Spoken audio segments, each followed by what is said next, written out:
Hello, it's Elizabeth Conley here, a senior interview coach at Interview Skills Clinic. I'm going to share 12 tips to help you answer STAR competency questions, whatever your grade, whatever the sector you're working in, covering some of the problems I see every day when people try to answer questions using the STAR structure. Now, the STAR structure can be used not just for competency questions, which are used by the majority of organisations, but sometimes they can be called behaviour questions used by the civil service, and they can even be value-based questions used by organisations like the NHS, because the values sit at the top and the competencies for those values sit underneath. And basically it's the same approach when you're trying to answer these questions. Now, this video is going to be in two parts. Generally my videos can get a little bit long, and I really want to make the videos as accessible as I can to most of you, so we're going to do it in two parts today. Please remember to like and share the video, add your questions below. I really do try to answer them directly. Now, it doesn't matter whether you are applying to really large global branded organisations such as Google, PwC or Unigate, or any other organisation, large or small. Most hiring managers today will assess candidates based on your evidence of past performance. And generally, they recommend that candidates answer competency questions using the STAR technique. And even if they don't recommend it, most of them will be familiar with the STAR technique and will be assessing and expecting an example from you which demonstrates your past performance. Now, if you're not familiar with STAR, it's just an acronym to help you structure an example in an interview, and it stands for situation, task, action, and result. Now, in my experience, most of the clients that I work with know STAR structure really very well. But the difficulty is not just knowing it, it's knowing how to apply it. And it's applying it in the best way that's going to promote your skills. Now, if you've ever been told, and I'm sure you might have been, that for some reason you've been pipped to the post and another candidate they felt just had stronger skills for you for the role, it's probable that you were just not using the STAR technique in the best way to promote your skills. You might have stronger skills and experience than they have, but they have somehow been able to answer the questions in a way that promotes their skills more. So let's get started at some of the problems and tips to try and avoid some of the most common problems that I see. First of all, you have to actually share an actual example. So what tends to happen is people have a habit of talking rather generally about what they do, particularly when they're asked questions about areas which are quite broad, like their organisational skills, or their style of communicating, or their style of managing, or their style of leadership. And the reason is, it's quite difficult to think of a specific example when this is something that you literally do every single day. And the only way that you're going to have an example is that if you've prepared it in advance, all right? So if you just talk very generally about what you do, so they might say to you, can you give me an example of, how you prioritize and deal with multiple tasks at any one time? It's an easy question, but it's a difficult question.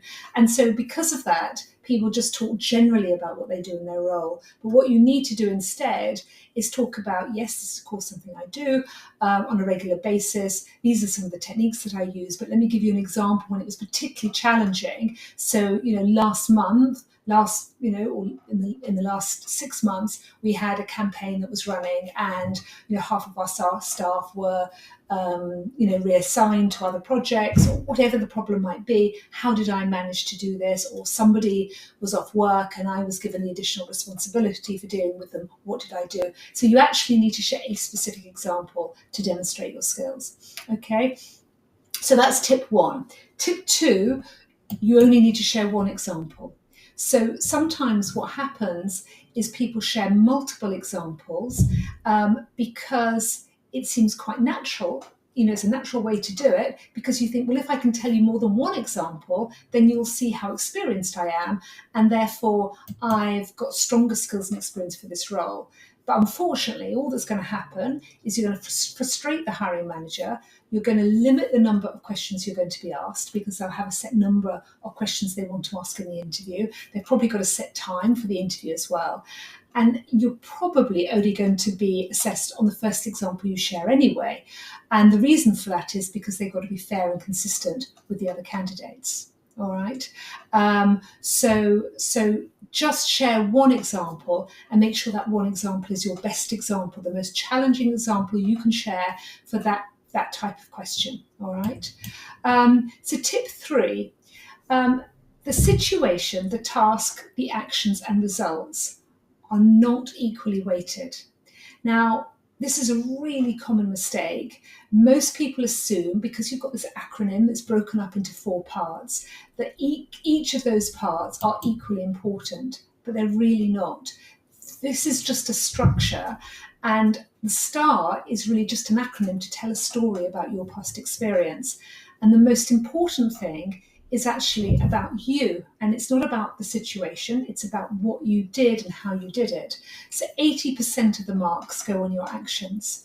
And what tends to happen is most candidates spend far too long on the situation, because as candidates, or just people, we actually feel much more comfortable talking about the context, we remember that, than we actually do talking about ourselves. And that generally makes us feel a little bit uncomfortable. However, only 10% of the marks, if that, actually go on to the situation.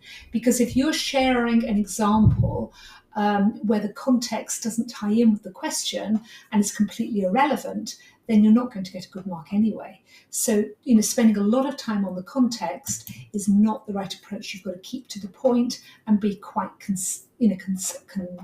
speak today, quite concise, and really tell them why, you're sharing this example with them in particular. All right. So moving on, let's look at tip 4. You do need to prepare your examples in advance of the interview, using the job specification to guide you. Now, if you were working with us and were coming to us for some coaching, we would send you some preparation to do. So we would assess the role that you're going for, or the range of roles that you're going for, and we would steer your preparation to make sure that you're preparing in the right way for the interview. But of course, you can do this yourself as well.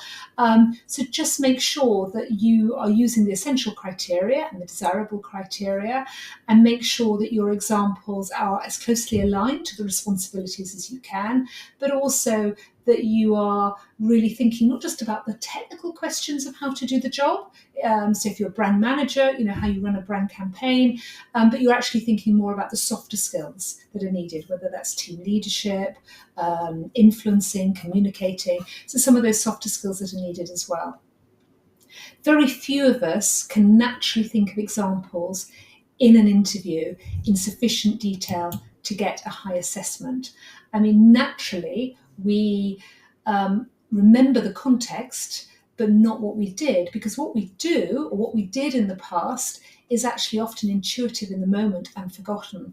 If you think about the competency, if you like, of driving a car, I bet you, and you do drive a car, I bet you by now you just think about where you want to go and you arrive. I mean, I certainly do. I'm going to go to Tesco's, I arrive at Tesco's. I can't think about how I got to Tesco's. I could tell you the route that I took to get to Tesco's, but I couldn't tell you my driving skills to get to Tesco's, because that's just become so intuitive now. So it's really important to go back and prepare your examples so that you can really think about not just the route you went on, which is the actions that you took, the process that you took, but actually why you did it and how you did it and what happened along the way, okay, which can really demonstrate the value of your skills that you're being assessed against. So that's why preparation is so important.